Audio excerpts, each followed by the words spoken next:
आज की इस वीडियो में हम आपको बताएंगे एक ऐसे घोड़े की कहानी जिसने अपनी मालिक के साथ कुछ ऐसा किया जिसे सुनकर पूरे गांव की रूह कांप उठी। ये सिर्फ एक कहानी नहीं है, इसमें है प्यार, रहस्य और एक अनजाने रिश्ते की गहराई। क्यों सब लोग दंग रह गए? इस घोड़े ने ऐसा क्या कर दिया कि लोग आज भी उस पर बात करते हैं? इस सफर में हमारे साथ आइए और जानिए वो दिलचस्प मोड़ जो आपकी सोच को भी बदल सकता है। क्या आप तैयार हैं? चलिए शुरुआत करते हैं। तो प्यारे दोस्तों, कश्मीर की वादियों में बसी एक खूबसूरत रियासत थी जहां हर जगह बर्फीली पहाड़ियां, हरे भरे खेत और बहती नदियां थीं। इस रियासत में एक अद्भुत लड़की फातिमा रहती थी जिसकी सुंदरता और नाजुकता ने हर किसी का दिल जीत लिया था। फातिमा का एक प्यारा घोड़ा था जिसका नाम था सहराब।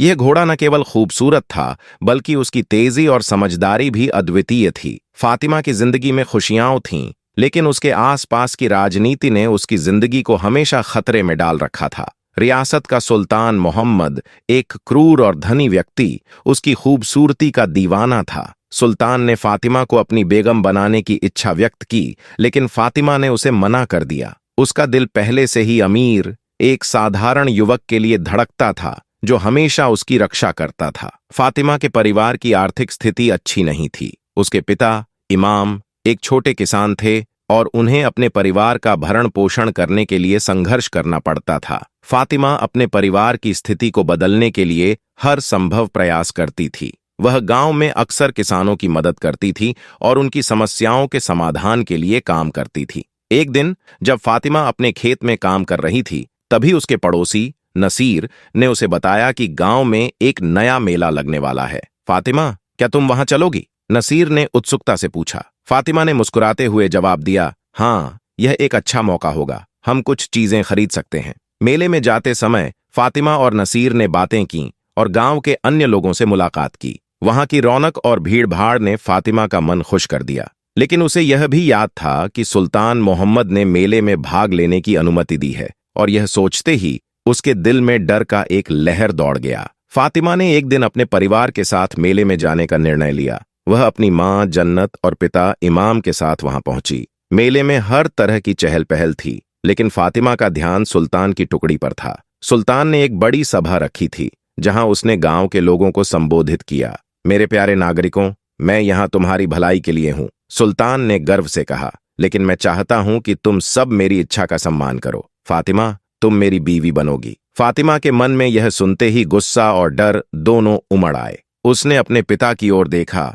जो उसे संकेत कर रहे थे कि वह चुप रहे, लेकिन फातिमा ने अपनी आवाज में साहस भरे शब्दों के साथ जवाब दिया, मैं अपनी स्वतंत्रता को नहीं बेच सकती। सुल्तान ने उसे गुस्से में देखा और अपनी आंखों में नफरत की झलक दिखाई। तुम मेरी बात नहीं मानोगी, तुम्हें इसकी कीमत चुकानी पड़ेगी, उसने कहा। फातिमा का दिल धड़क रहा था, लेकिन उसे यह भी पता था कि अमीर हमेशा उसकी रक्षा के लिए वहां होगा। उसने उसे बुलाने का फैसला किया। जब अमीर मेले में पहुंचा तो उसने फातिमा की चिंता को भांप लिया। क्या हुआ? उसने पूछा। फातिमा ने सब कुछ उसे बता दिया। अमीर ने गहरी सांस लेते हुए कहा, हम सुल्तान को उसकी जगह दिखाएंगे, तुम अकेली नहीं हो। उन्होंने दोनों ने मिलकर एक योजना बनाई। अगले दिन जब फातिमा अपने घर में थी, उसे एक पत्र मिला। पत्र में लिखा था कि उसके परिवार को अगली सुबह जावेद के गुंडों द्वारा अगवा किया जाएगा। फातिमा घबरा गई और उसने तुरंत अमीर को बुलाया। अमीर ने फैसला किया कि उन्हें अपने परिवार को बचाने के लिए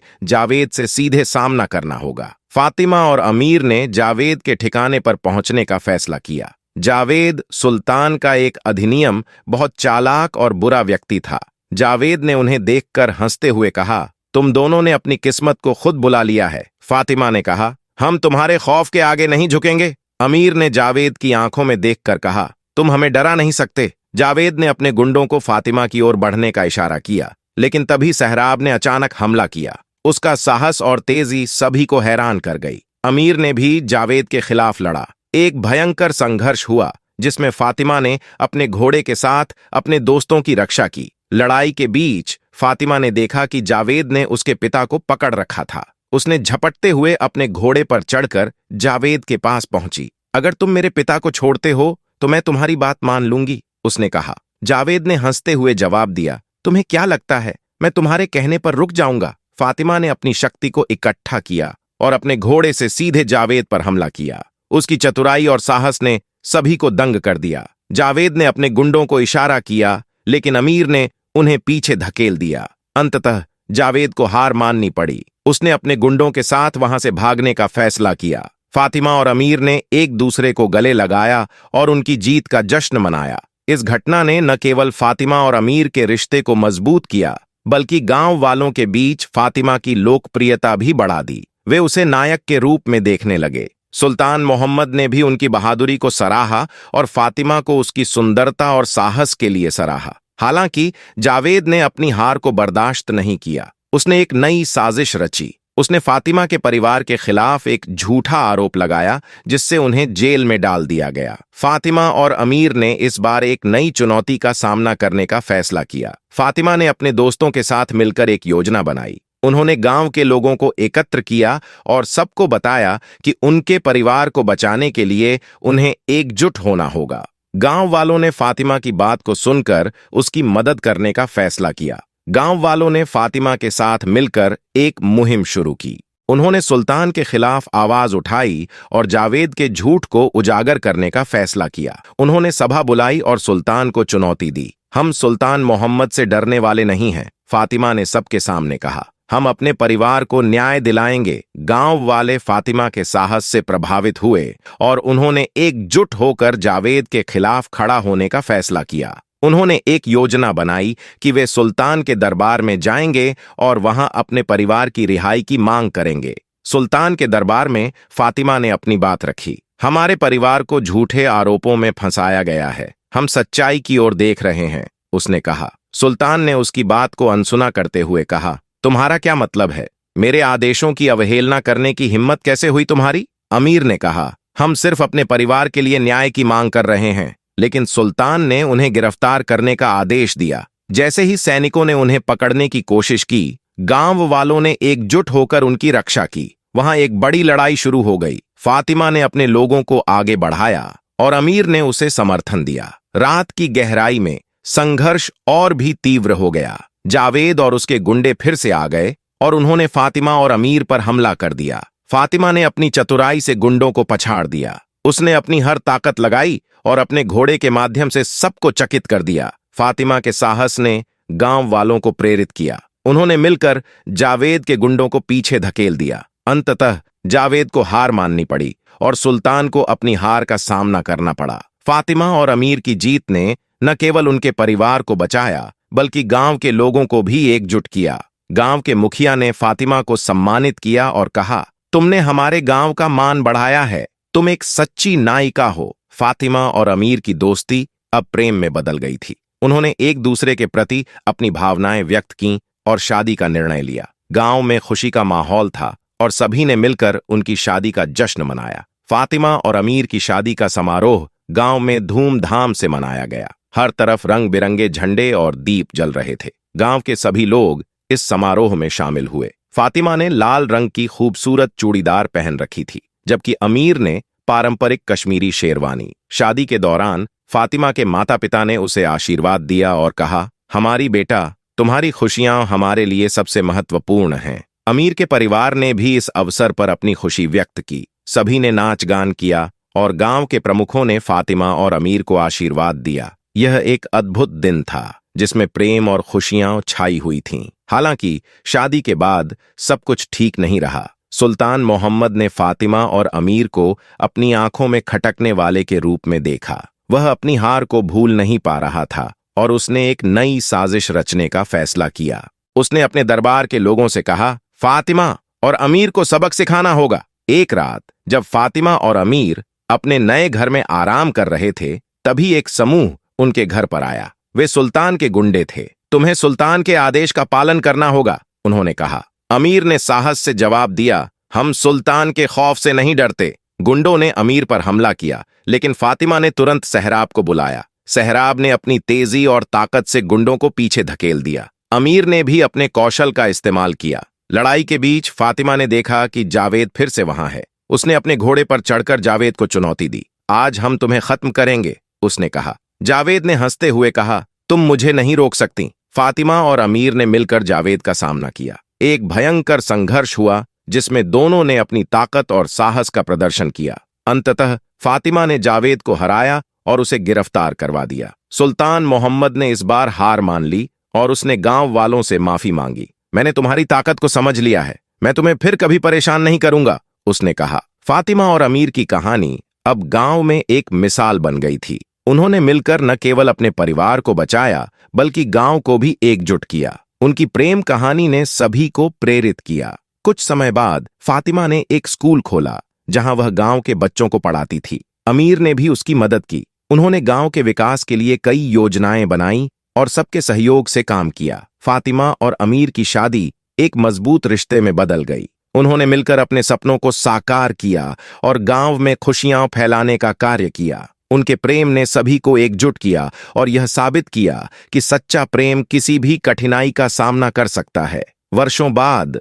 जब फातिमा और अमीर ने अपने बच्चे को गोद में लिया, तब उन्होंने सोचा कि उनकी कहानी अब नई पीढ़ी को भी प्रेरित करेगी। उन्होंने अपने बच्चों को यह सिखाया कि सच्चाई और साहस हमेशा जीतते हैं। फातिमा और अमीर की कहानी एक अनंत प्रेम की गाथा बन गई। कश्मीर की वादियों में जहां बर्फीली पहाड़ियां और हरे भरे खेत हैं, वहां उनका नाम आज भी लोगों की जुबान पर है। उन्होंने साबित किया कि प्रेम, साहस और एकजुटता से कोई भी चुनौती पार की जा सकती है। उनकी कहानी हमेशा याद रहेगी, एक प्रेरणा के रूप में जो हर दिल में सजीव रहेगी।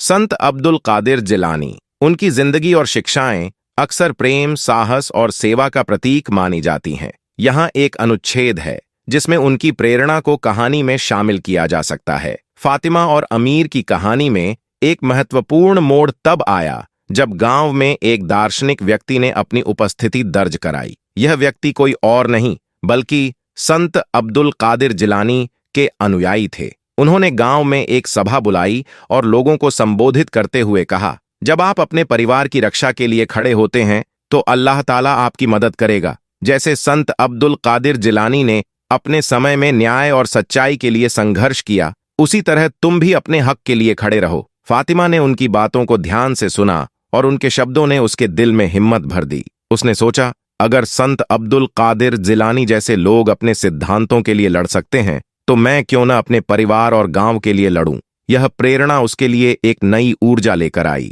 उस दिन से फातिमा ने अपने संघर्ष को और भी दृढ़ता से जारी रखा। उसने गांव वालों को एकजुट किया, जैसे संत अब्दुल कादिर जिलानी ने अपने अनुयायियों को सच्चाई के मार्ग पर चलने की प्रेरणा दी थी। इस प्रकार फातिमा की कहानी में न केवल साहस और प्रेम का तत्व शामिल था, बल्कि एक महान संत की शिक्षाओं का भी प्रभाव था, जिसने उसे प्रेरित किया कि वह अपने अधिकारों के लिए खड़ी रहे। इस तरह संत अब्दुल कादिर जिलानी का नाम और शिक्षाएं फातिमा की कहानी में एक महत्वपूर्ण भूमिका निभाती हैं, जो एक सच्चे वली के रूप में सदियों से लोगों को प्रेरित कर रहे हैं। अब्दुल कादिर जिलानी के बारे में एक दिलचस्प तथ्य यह है कि उन्होंने अपनी जिंदगी में एक बार अपने अनुयायियों को बताया था कि जब वे गहरे ध्यान में होते थे तो उन्हें अल्लाह की उपस्थिति का अनुभव होता था। इस अनुभव के दौरान उन्होंने कहा, जो व्यक्ति सच्चे दिल से अल्लाह की तरफ रुख करता है वह उसकी मदद और रहनुमाई को जरूर महसूस करता है। यह बात दर्शाती है कि सूफीवाद में ध्यान और आत्मा की शुद्धता का कितना महत्व है। इसके अलावा यह भी कहा जाता है कि उन्होंने अपने अनुयायियों को हमेशा याद दिलाया कि सच्चा प्रेम और समर्पण ही अल्लाह की कृपा का मार्ग प्रशस्त करता है। इस तरह की शिक्षाएं आज भी लोगों को प्रेरित करती हैं। कुरान की एक महत्वपूर्ण शिक्षा सूरह अल बकरी में है, सच्ची भलाई यह नहीं है कि तुम अपने चेहरे पूर्व या पश्चिम की ओर मोड़ो, बल्कि सच्ची भलाई यह है कि जो अल्लाह पर, अंतिम दिन पर, फरिश्तों पर, किताब पर और नबियों पर विश्वास रखता है और अपने प्यार के बावजूद अपना धन रिश्तेदारों, अनाथों, गरीबों, यात्रा करने वालों, सहायता मांगने वालों और दासों को स्वतंत्र करने के लिए देता है, और जो नमाज कायम करता है और ज़कात देता है, और जो अपने वादे को पूरा करता है जब वह वादा करता है, और जो गरीबी और कठिनाई में और युद्ध के दौरान धैर्यवान होते हैं, यही लोग सच्चे हैं और यही लोग हैं जो परहेजगार हैं। दोस्तों, कमेंट में हमें जरूर बताइएगा कि आपने इस कहानी से क्या सबक हासिल किया। उम्मीद करते हैं वीडियो पसंद आई होगी। इसे लाइक करते हुए दोस्तों के साथ शेयर करना मत भूलिएगा। जाते जाते फिर कंफर्म कर लीजिएगा कि आपने हमारा चैनल सब्सक्राइब कर रखा है। अगर नहीं किया तो फौरन सब्सक्राइब करते हुए बेल आइकन को क्लिक कर दीजिएगा ताकि हमारे आने वाली वीडियो का नोटिफिकेशन बर वक्त आपको मिलता रहे। अपना बहुत ख्याल रखिएगा और उनका भी जिनका कोई ख्याल नहीं रखता। आने वाली वीडियो में दोबारा आपसे मुलाकात होगी, तब तक के लिए अल्लाह हाफिज।